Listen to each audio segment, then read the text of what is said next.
Anda telah mengunduh podcast yang dipaparkan oleh Pendeta Dr. Erastus Sabdono ini dari truth.id/voice. Selamat mendengarkan podcast ini. Shalom saudara sekalian, salam sejahtera dalam kasih Tuhan kita Yesus Kristus. Kebenaran hari ini 13 Juni berjudul Teolog yang Tidak Mengenal Allah.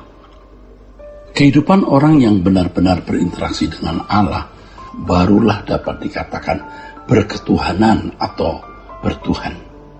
Orang-orang yang bertuhan pasti selalu mengalami perubahan, yaitu hidupnya semakin memiliki karakter seperti Tuhan atau Allah yang disembahnya. Hal ini menunjukkan bahwa perbuatan seseorang menyatakan kualitas agama yang diamalkan atau teologi yang dipikirannya. Oleh sebab itu sebenarnya orang tidak mudah dapat berbangga diri atas doktrin atau ajaran yang dimiliki atau dikuasainya dan menyatakan bahwa dirinya paling benar. Tidak sedikit para akademisi dari seminari atau sekolah tinggi teologi yang menutup mata atau memang tidak tahu mengenai hal ini. Dengan studi di seminari atau sekolah tinggi teologi, mereka merasa memiliki dan benar-benar hidup dalam persekutuan dengan Allah. Mereka berpikir semakin memiliki pengetahuan tentang Allah berarti sama dengan benar-benar telah menjumpai Dia. Sebenarnya mereka hanya memiliki pengetahuan tentang Allah, saudaraku. Mereka belum mengenal Allah secara benar, saudaraku. Dari perbuatan seseorang, nampak itu bukti kebenaran ajaran yang dimiliki. Dari pernyataannya, baik secara lisan maupun tertulis, nampak jelas kualitas kearifan, moral, dan etika hidupnya. Arogansi orang-orang seperti ini telah menutup kesadarannya mengenai keadaan mereka yang sebenar. Saudaraku sekalian, tidak heran kalau mereka dengan rajin dan teliti memperhatikan dan menilai doktrin dan ajaran orang lain. Bagi mereka menjadi kebanggaan kalau dapat menemukan kesalahan orang, mengkritisi, mengecam, dan menghakimi dengan tuduhan. Menjadi kebanggaan yang lebih besar kalau tindakan mereka itu dapat dilihat atau didengar oleh banyak orang. Dengan cara itu mereka merasa membela Tuhan dan kebenarannya, padahal mereka hanya membela doktrin dan ajarannya sendiri, serta mengangkat diri untuk mendapat pengakuan dari orang lain bahwa dirinya hebat. Inilah langkah aktualisasi diri yang memang merupakan irama jiwa manusia pada umumnya. Anak Allah yang benar tidak berkelakuan seperti itu. Anak Allah yang benar tidak berkelakuan atau tidak bermartabat seperti itu. Perhatikan ini, saudara, jangan saudara sampai tidak tahu diri ya. Anak Allah yang benar tidak berkelakuan atau tidak bermartabat seperti itu.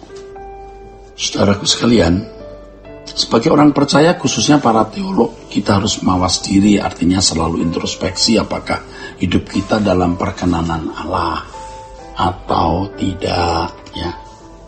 Untuk itu kita harus jujur terhadap kecenderungan gejala-gejala jiwa di dalam diri kita. Untuk itu kita harus jujur terhadap kecenderungan adanya gejala-gejala jiwa dalam diri kita. Kita harus selalu ingat sebagai manusia yang memiliki kodrat dosa, ada kecenderungan melakukan segala sesuatu bertentangan dengan pikiran dan perasaan Allah. Jadi sebagai manusia yang memiliki dosa, ada kecenderungan melakukan segala sesuatu yang bertentangan dengan pikiran perasaan Allah.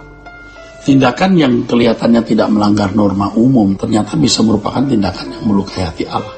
Jika seorang sungguh-sungguh menjumpai Allah dalam doa pribadi dan memperkarakan keadaan diri serta pengajarannya, Allah pasti memberikan tuntunan. Allah yang hidup pasti berbicara kepada mereka yang sungguh-sungguh memperlakukan Allah sebagai pribadi yang hidup, saudaraku. Ya, bukan sekedar objek yang dinalar dari ruang kuliah, seminar, dan perpustakaan ya, saudara. Jadi kalau orang sungguh-sungguh menjumpai Allah pasti memiliki pengalaman. Jadi bukan hanya karena mau memiliki pengetahuan tentang teologi dan belajar mengenai dia dari berbagai media. Banyak teolog tidak menyadari bahwa kodrat dosa masih ada di dalam kehidupan mereka.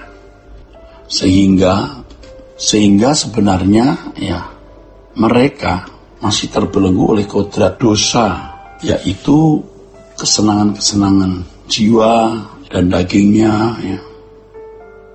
terbelenggu oleh kodrat dosa, yaitu kesenangan jiwa dan dagingnya yang belum dimatikan. Artinya mereka belum hidup menurut roh. Tentu saja hasrat-hasrat yang tidak sesuai dengan kekudusan Allah masih melekat di dalam dirinya. Itulah sebabnya di antara mereka masih mengingini hidup wajar seperti manusia lain. Hanya bedanya mereka berprofesi sebagai teolog atau pendeta. Kalau warna hidupnya tidak beda. Karenanya mereka juga mengendaki berbagai fasilitas seperti yang orang lain miliki. Mereka masih memiliki ambisi untuk menjadi terhormat, ya. Jadi tidak heran kalau mereka masuk dalam kancah perebutan kekuasaan di pengurusan sinode, ya, dan di seminari atau di sekolah tinggi teologi. Di antara mereka masih menyukai berbagai hiburan dunia. Tidak sedikit pula mereka yang melakukan pelanggaran moral. Para teolog ini pada umumnya memperoleh nafkah hidup dari aktivitas mereka di gereja sebagai pembicara, memberikan seminar-seminar atau pengajar di seminari atau di seminari atau sekolah tinggi teologi. Di antara mereka ada yang menjadi pimpinan jemaat, pimpinan yayasan, dan duduk dalam pengurusan sinode suatu denominasi gereja. Kalau kualitas kerohanian mereka hanya didasarkan pada pengetahuan teologi yang mereka peroleh dari seminari atau sekolah tinggi teologi, mereka juga dipercaya sebagai perwakilan Allah di bumi, sementara mereka masih berkodrat dosa.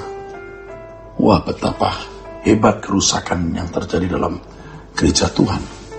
Nah, berhubung dunia sudah menjadi begitu rusak, sementara jemaat tidak memiliki kepekaan sama sekali, banyak orang yang disesatkan.